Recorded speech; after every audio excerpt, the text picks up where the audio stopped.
रामगढ़ गांव में रमेश नाम का एक सीधा साधा युवक रहता था। रमेश के पास थोड़ी सी खेती की जमीन थी, जिससे घर का गुजारा बड़ी मुश्किल से होता था। उसकी बूढ़ी माँ अक्सर बीमार रहती थी, जिनकी दवाइयों का खर्च उठाना रमेश के लिए दिन ब दिन कठिन होता जा रहा था।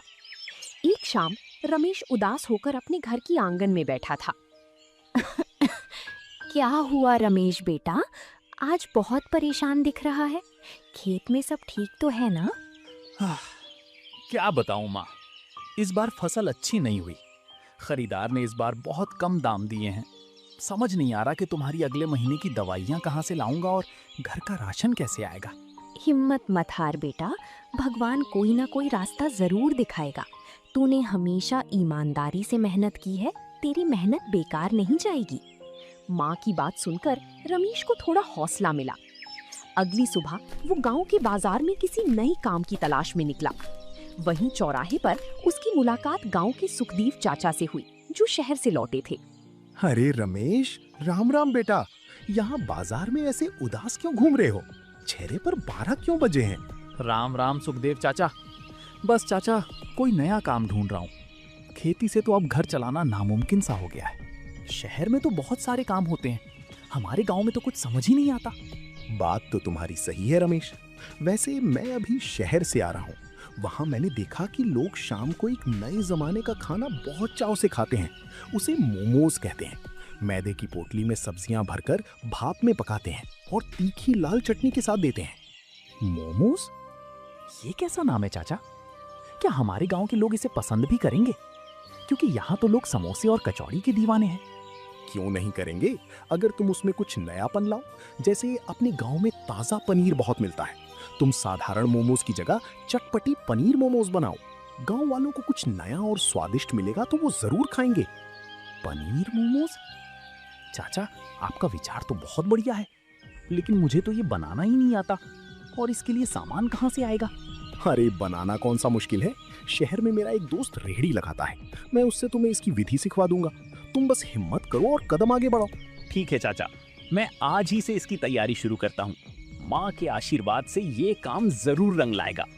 सुखदेव चाचा की सलाह मानकर रमेश अगली ही सुबह शहर के लिए रवाना हो गया। शहर के एक व्यस्त बाजार में सुखदेव चाचा का दोस्त मदन लाल मोमोज का ठेला लगाता था। रमेश सीधे मदन लाल के ठेले पर पहुंचा। अरे तुम ही रमेश हो? सुखदेव ने मुझे तुम्हारे बारे में सब बता दिया था। आओ भाई, घबराओ मत। काम सीखने आए हो तो पूरे दिल से सीखो। जी मदन भैया, आपका बहुत बहुत धन्यवाद जो आप मुझे ये काम सिखाने के लिए तैयार हुए। हमारे गांव में ये कोई नहीं बेचता। ये तो और भी अच्छी बात है रमेश। जहाँ कोई मुकाबला ना हो, वहाँ ईमानदारी से काम करो तो सफलता पक्की है। चलो पहले ये देखो कि मोमोज का आटा कैसे गूंथा जाता है। ये ज्यादा कड़ा भी नहीं होना चाहिए और ज्यादा मुलायम भी नहीं। अच्छा भैया, और इसके अंदर भरने वाली सामग्री? चाचा ने तो कहा था कि मैं पनीर मोमोज बनाऊं। हाँ, पनीर मोमोज के लिए पनीर को बारीक मैश कर लो। उसमें बारीक कटी प्याज, शिमला मिर्च, थोड़ा सा अदरक लहसुन का पेस्ट और हमारे खास मसाले मिलाओ। सबसे जरूरी बात, मसाले ऐसे होने चाहिए कि खाते ही मुंह में चटपटा स्वाद आ जाए। रमेश ने पूरे दिन बहुत ध्यान से मदन लाल को मोमोज बनाते देखा। उसने मोमोज को सही आकार देना, उन्हें स्टीमर में पकाना और सबसे मुख्य चीज, तीखी लाल चटनी बनाना सीखा। अरे बाप रे भैया, ये चटनी तो बहुत तीखी है, लेकिन स्वाद गजब का है। यही तो इस खेल का असली जादू है रमेश। मोमोज जितने मखमली होंगे, चटनी उतनी ही चटपटी होनी चाहिए। जब तक लोग खाते खाते सीसी ना करें, तब तक मोमोज का मजा नहीं आता। भैया, मैंने सब कुछ अच्छे से समझ लिया है। मोमोज को आकार देना भी अब मुझे आ गया है। बहुत बढ़िया रमेश। अब तुम गांव जाओ, एक छोटा स्टीमर और थोड़ा सामान खरीदो। लेकिन एक बात हमेशा याद रखना, ग्राहकों को हमेशा ताजा और साफ सुथरा खाना खिलाना। कभी लालच में आकर बासी सामान मत बेचना। मैं आपकी ये बात गांठ बांध लेता हूँ भैया। माँ ने भी मुझे हमेशा ईमानदारी का रास्ता चुनने को कहा है। मैं कल से ही अपने गांव में चटपटे पनीर मोमोज का ठेला लगाऊंगा। शहर से लौटकर रमेश का हौसला 7वें आसमान पर था। उसने अपनी जमा पूंजी से बाजार जाकर मोमोज बनाने का एक छोटा सा स्टीमर, मैदा, ताजी सब्जियां और मसाले खरीदे। गांव की ही एक बढ़ई से उसने अपनी पुरानी लकड़ी की मेज को एक सुंदर रीढ़ी का रूप दिलवाया। शाम को वो सारा सामान लेकर घर पहुंचा। अरे रमेश बेटा, ये बड़ा सा बर्तनों का ढांचा क्या उठा लाया तू? और इस मेज को पहिए क्यों लगवा दिए?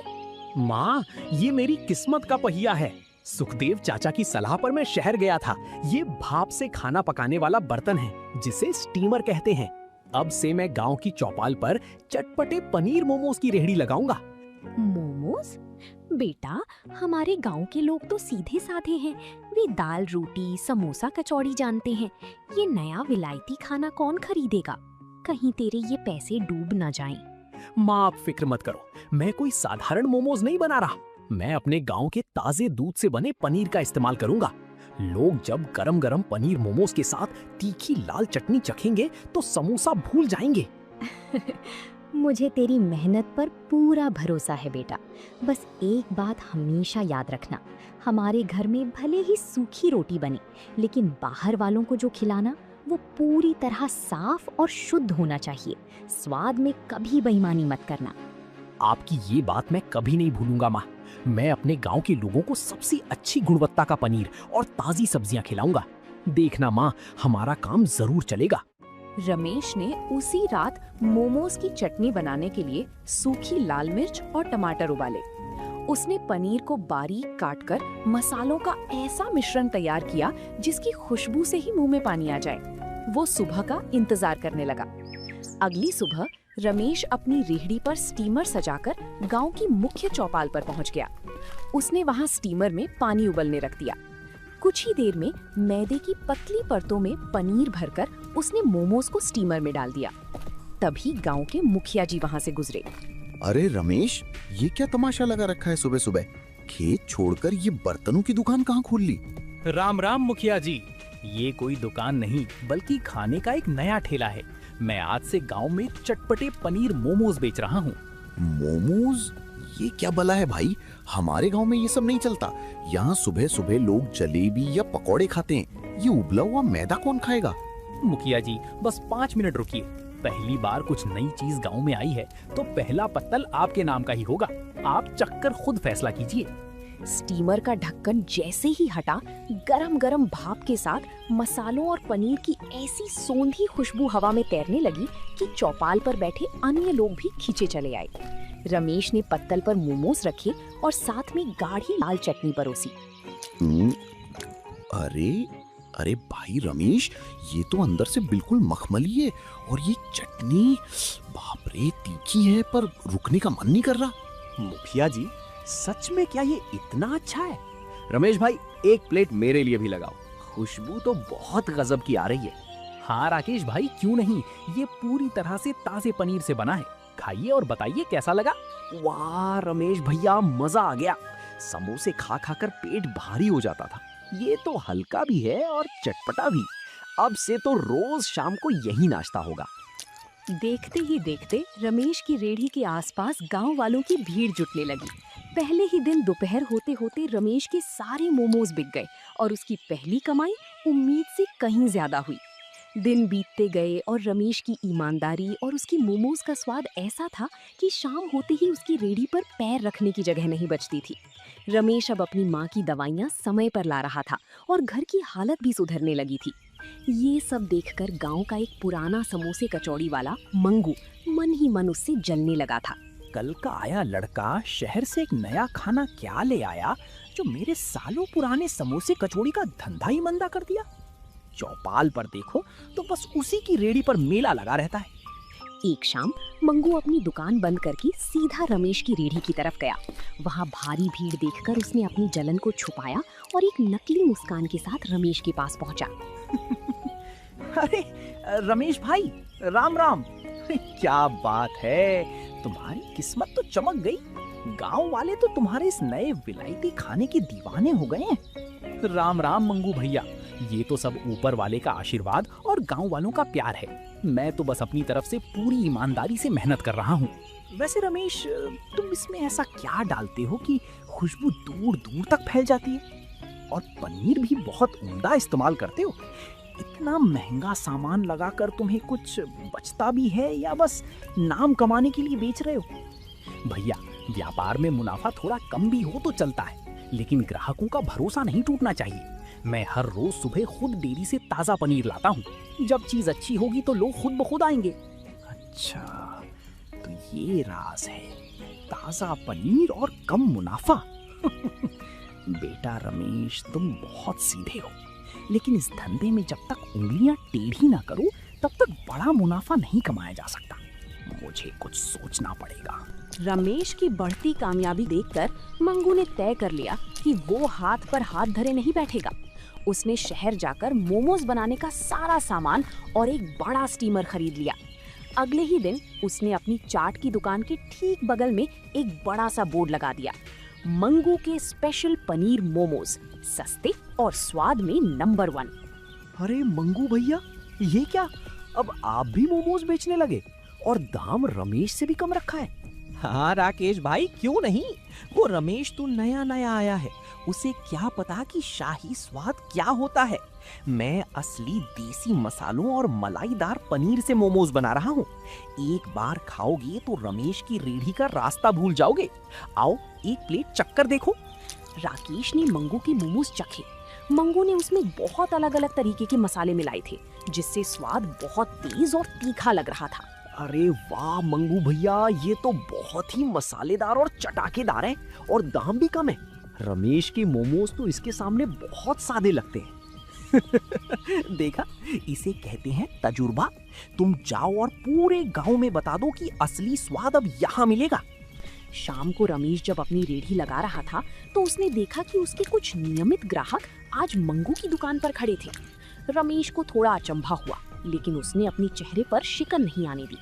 तभी सुखदेव चाचा उसकी रेहड़ी पर आए। रमेश बेटा, तुमने देखा, मंगू ने तुम्हारे सामने ही मोमोज की दुकान खोल ली है और वो दाम भी बहुत कम रख रहा है। तुम्हारे ग्राहक वहां जा रहे हैं, क्या तुम अपने मोमोज के दाम कम नहीं करोगे? नहीं सुखदेव चाचा, मैं दाम कम करने के चक्कर में अपने सामान की गुणवत्ता से समझौता नहीं करूंगा। जो पनीर और सब्जियां मैं इस्तेमाल करता हूं, उनकी एक सही कीमत है। अगर मैं दाम घटाऊंगा तो मुझे खराब सामान बेचना पड़ेगा, जो मैं कभी नहीं करूंगा। तुम्हारी सोच बहुत नेक है रमेश, लेकिन व्यापार में कभी कभी समझदारी से कदम उठाना पड़ता है। देखते हैं मंगू का ये सस्ता खेल कितने दिन चलता है। कुछ दिन बीत गए। मंगू ने कम दाम और तेज मसालों के दम पर गांव के बहुत से ग्राहकों को अपनी तरफ खींच लिया था। रमेश की रेहड़ी पर अब पहले जैसी भीड़ नहीं होती थी, लेकिन जो भी पुराने और समझदार ग्राहक थे वे अब भी रमेश के पास ही आते थे। एक दोपहर रमेश का दोस्त सुरेश की रेहड़ी पर आया। रमेश भाई, मैं पिछले 4 दिनों से देख रहा हूँ तुम्हारी रेहड़ी खाली पड़ी रहती है और मंगू के यहाँ पैर रखने की जगह नहीं है। तुम कुछ करते क्यों नहीं? सुरेश भाई, मैं क्या कर सकता हूँ, हर किसी को अपनी पसंद का खाना चुनने का हक है। मंगू भैया मुझसे कम दाम में मोमोज दे रहे हैं तो लोग वहां जा रहे हैं। अरे भाई, सस्ता दे रहे हैं तभी तो गड़बड़ है। मुझे तो दाल में कुछ काला लगता है। जिस दाम पर वो पनीर मोमोज बेच रहा है, उतने में तो बाजार में अच्छा पनीर भी नहीं मिलता। वो जरूर कोई हेरा फेरी कर रहा है। जब तक मुझे किसी बात का पक्का पता ना हो सुरेश भाई, मैं किसी पर उंगली नहीं उठा सकता। मेरी माँ कहती हैं कि अपनी लकीर बड़ी करने पर ध्यान देना चाहिए, दूसरों की लकीर छोटी करने पर नहीं। मैं बस अपनी शुद्धता बनाए रखूंगा। दूसरी तरफ मंगू अपनी दुकान के पीछे खड़ा होकर एक बड़े से डिब्बे में से कुछ निकाल रहा था। उसके साथ काम करने वाला उसका नौकर डरा हुआ खड़ा था। मंगू मालिक, ये जो आप बासी पनीर इस्तेमाल कर रहे हो, इससे किसी की तबीयत खराब हो गई तो? और ये अजीनोमोटो भी आप बहुत ज्यादा डाल रहे हैं। चुप कर, अपनी अक्ल मत चला। गांव वाले मूर्ख हैं, उन्हें बस तीखा और चटाकेदार स्वाद चाहिए। ताजा पनीर लगाने जाऊंगा तो कंगाल हो जाऊंगा। इस बासी पनीर से ही मेरा मुनाफा 3 गुना बढ़ गया है। बस तू अपना मुंह बंद रख और मोमोज तैयार कर। मंगू की ये चालाकी ज्यादा दिनों तक छिप नहीं सकी। खराब और मिलावटी खाना खाने का असर धीरे धीरे गांव वालों की सेहत पर दिखने लगा था। एक शाम गांव की मुखिया जी और सुखदेव चाचा चौपाल पर बैठे थे कि अचानक राकेश वहां से गुजरते हुए पेट पकड़कर बैठ गया। अरे राकेश, क्या हुआ भाई? ऐसे पेट पकड़कर क्यों खड़े हो? तबीयत ठीक नहीं है क्या? क्या बताऊं मुखिया जी, कल शाम से पेट में ऐसा दर्द और मरोड़ उठ रही है कि उठना बैठना भारी हो गया है। डॉक्टर के यहाँ से आ रहा हूँ उन्होंने कहा है कि कोई बहुत ही खराब चीज खाई है। अरे कल शाम तो तुम मंगू की दुकान पर उसके वो पनीर मोमोज खा रहे थे ना? हाँ चाचा, पिछले 1 हफ्ते से मैं रोज वहीं खा रहा था। सस्ता भी था और तीखा भी, पर डॉक्टर साहब कह रहे थे कि उसमें कोई खराब क्वालिटी का पनीर और खराब मसाले इस्तेमाल किए गए हैं। अभी वे बात कर ही रहे थे कि गांव के 2-3 और लोग भी वहां आ गए, जो राकेश की जैसी ही शिकायत कर रहे थे। इत्तेफाक से उन सभी ने पिछले कुछ दिनों में मंगू के यहाँ ही मोमोज खाए थे। चौपाल पर शोर मचने लगा। ये मंगू हमारे स्वास्थ्य के साथ खिलवाड़ कर रहा है, सिर्फ पैसे कमाने के लिए हमें बासी मोमोज परोस रहा है। चलिए आज मुखिया जी के सामने ही उससे हिसाब मांगते हैं। बात सच में बड़ी है, गांव वालों की सेहत से बढ़कर कुछ नहीं है। सुखदेव, चलो मंगू की दुकान पर, आज सबके सामने उसकी रसोई की जांच होगी। रमेश, तुम भी हमारे साथ चलो। मुखिया जी, मैं तो बस अपनी रेढ़ी पर हूँ, मुझे मंगू भैया से कोई बैर नहीं है, लेकिन अगर गांव वालों की सेहत का सवाल है तो मैं साथ चलने को तैयार हूँ। मुखिया जी के आदेश पर पूरा गांव इकट्ठा होकर मंगू की दुकान पर पहुंच गया। वहां अचानक इतनी भीड़ देखकर मंगू की चेहरे का रंग उड़ गया। अरे मुखिया जी, सुखदेव भाई, आप सब इतनी बड़ी संख्या में यहाँ, क्या बात है? आज मेरे शाही मोमोज का स्वाद चखने का मन हुआ है क्या? मंगू, स्वाद चखने का वक्त निकल चुका है, अब तो हिसाब देने का वक्त आया है। गांव के आधे से ज्यादा नौजवान पेट दर्द की शिकायत कर रहे हैं। डॉक्टर का कहना है कि सब मिलावटी और बासी खाना खाने की वजह से हुआ है। क्या बात कर रहे हैं मुखिया जी? मेरे मोमोज तो शुद्ध देसी मसालों से बनते हैं। ये रमेश जरूर मुझसे जलता है, इसीलिए मेरे खिलाफ आप लोगों के कान भरे होंगे। मंगू भैया, मैंने किसी से कुछ नहीं कहा, मैं तो अपनी रेढ़ी पर काम कर रहा था। लेकिन जब बात गांव वालों की सेहत पर आ जाए तो सच सामने आना ही चाहिए। अगर आप साफ हैं तो अपनी रसोई की जांच करने दीजिए। हाँ मंगू, अगर तुम सच्ची हो तो डर कैसा? सुरेश, राकेश, जाओ और जरा मंगू की दुकान के अंदर जाकर देखो कि ये मोमोज में क्या-क्या मिलाता है। नहीं, आप ऐसे मेरी दुकान में नहीं घुस सकते, ये मेरे व्यापार का सीक्रेट है। मुखिया जी, मुझे माफ कर दीजिए, मैं सच बताता हूँ। मालिक मुझे डांटते थे, इसलिए मैं चुप था। दुकान के पीछे वाले नीले बक्से को खोल कर देखिए, सारा सच वही है। सुरेश और राकेश तुरंत दुकान के पीछे गए और वो नीला बक्सा खींचकर बाहर ले आए। जैसे ही बक्से का ढक्कन खुला, उसमें बासी पनीर, अजीनोमोटो के पैकेट और विभिन्न प्रकार के मसाले रखे हुए थे। थू है मंगू तुम पर, इस बासी पनीर को हमें शाही मोमोज के नाम पर खिला रहे थे। चंद रुपयों के मुनाफे के लिए तुमने हमारे स्वास्थ्य की भी परवाह नहीं की। मुखिया जी, इसने सिर्फ धोखाधड़ी नहीं की, बल्कि पूरे गांव के भरोसे को तोड़ा है। इसे तो गांव से बाहर निकाल देना चाहिए और इसकी दुकान बंद करा देनी चाहिए। मुझे माफ कर दीजिए मुखिया जी, मुझसे बहुत बड़ी भूल हो गई। शुरुआत में मैंने सच में अच्छा सामान बेचा था, लेकिन जब रमेश का काम चलने लगा तो मैं जलन में अंधा हो गया। कम दाम में ज्यादा मुनाफा कमाने के चक्कर में मैंने ये पाप कर दिया। मुझे एक मौका दे दीजिए। मंगू, तुम्हारा ये अपराध माफी के काबिल नहीं है। तुमने लोगों की सेहत के साथ खिलवाड़ किया है। तुम्हारी दुकान आज से ही सील की जाती है। मुखिया जी, ठहरिए। मंगू भैया ने जो किया वो बहुत गलत था, लेकिन आज इनका गुनाह सबके सामने आ चुका है और इन्हें अपनी गलती का पछतावा भी है। गांव से निकालने की जगह अगर हम इन्हें सुधरने का एक मौका दें तो शायद ये एक अच्छी इंसान बन सके। रमेश भाई, तुमने मेरे साथ कभी बुरा नहीं किया, फिर भी मैंने तुम्हारे खिलाफ चालें चली, और आज जब सब मेरे खिलाफ हैं तो तुम मेरा साथ दे रहे हो। मुझे अपने किए पर बेहद शर्म आ रही है। रमेश, तुम्हारी ईमानदारी और दयालुता सराहनीय है। ठीक है, रमेश के कहने पर हम मंगू को गांव से नहीं निकाल रहे, लेकिन सजा के तौर पर ये अगले 3 महीने तक कोई दुकान नहीं चलाएगा और बीमार लोगों के इलाज का खर्च उठाएगा। मुझे ये मंजूर है मुखिया जी, मैं अब कभी लालच और जलन की राह पर नहीं चलूंगा। रमेश भाई, आपका बहुत बहुत धन्यवाद। मंगू का सच सामने आने के बाद गांव वालों की आंखें खुल चुकी थीं। उन्हें समझ आ गया था कि स्वाद के चक्कर में सेहत से समझौता करना कितनी बड़ी भूल थी, जिसके बाद रमेश की रेहड़ी पर एक बार फिर ग्राहकों की भारी भीड़ जुटने लगी थी। एक सुबह गांव के मुखिया जी अपने साथ सुखदेव चाचा को लेकर रमेश के घर पहुंचे। रमेश बेटा, तुम्हारी माँ कहाँ है? आज हम एक बहुत ही जरूरी और शुभ काम के लिए तुम्हारे घर आए हैं। मुखिया जी, सुखदेव चाचा, बैठिए। माँ अंदर रसोई में है, मैं अभी उन्हें आवाज देता हूँ। लेकिन मुखिया जी, सब खैरियत तो है ना? अरे सब बहुत बढ़िया है रमेश। मुखिया जी ने तय किया है कि तुम्हारी जैसी ईमानदारी और मेहनत को सिर्फ एक रेडी तक सीमित नहीं रहना चाहिए। चौपाल के पास जो पंचायत की पुरानी दुकान खाली पड़ी थी, मुखिया जी वो दुकान तुम्हें किराए पर देने के लिए तैयार हो गए हैं। अरे मुखिया जी, ये आप क्या कह रहे हैं? दुकान का किराया तो बहुत ज्यादा होगा। हमारा गुजारा तो बस रेढ़ी से ही चल पाता है। हम इतना बड़ा खर्च कैसे उठा पाएंगे? माँ जी, आप किराए की चिंता बिल्कुल मत कीजिए। रमेश ने पूरे गांव को मिलावटखोरों से बचाया है और हमेशा शुद्ध खाना खिलाया है। पहले 6 महीने का किराया पंचायत नहीं लेगी। रमेश वहां अपनी एक अच्छी और साफ सुथरी दुकान शुरू कर सकता है। मुखिया जी, मैं आपका ये उपकार कभी नहीं भूलूंगा। ये तो मेरा एक सपना था कि मेरी अपनी एक छोटी सी दुकान हो, जहां लोग आराम से बैठकर ताजे और चटपटे पनीर मोमोज का आनंद ले सके। मैं आज से ही दुकान की साफ सफाई का काम शुरू करता हूँ।